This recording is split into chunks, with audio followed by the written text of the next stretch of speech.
Based from kami.com.ph website, Sungka is an ancient Filipino game. Its history can be traced back to the 17th century.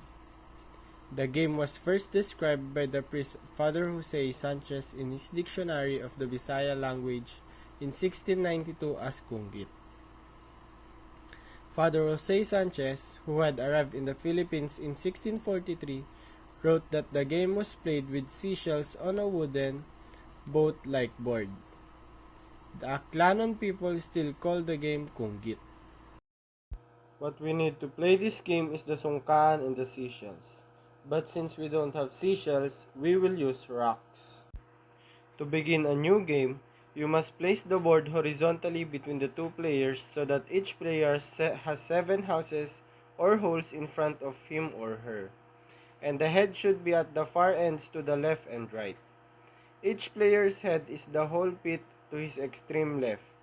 Each player controls the 7 holes on his side of the board and owns the head to his right.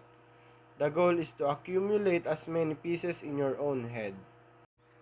Each player has 49 game pieces of rocks, equally distributed to each of their holes. 7 pieces in every hole, except the head which remains empty. For the first turn, a player may decide which of the 7 houses directly in front of him or her he wishes to begin with.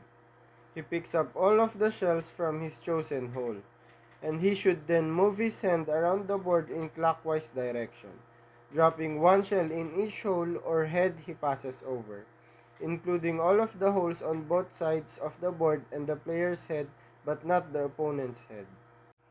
When you release the last shell from your hand is very important, as it indicates whether you may continue your turn. If you land in your head, then you may continue your turn from any of your holes. If you drop your last shell into a hole that already had shells in it, you may pick up every shell in that hole and continue your turn. The current player turn ends when the last piece falls into an empty hole, whether on the player's side or the opponent's side.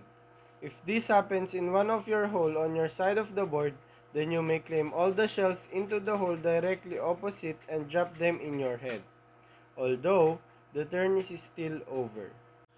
The game ends when no pieces are left in any hole on both sides of the board. The players now count the number of pieces in their own head and see who has won.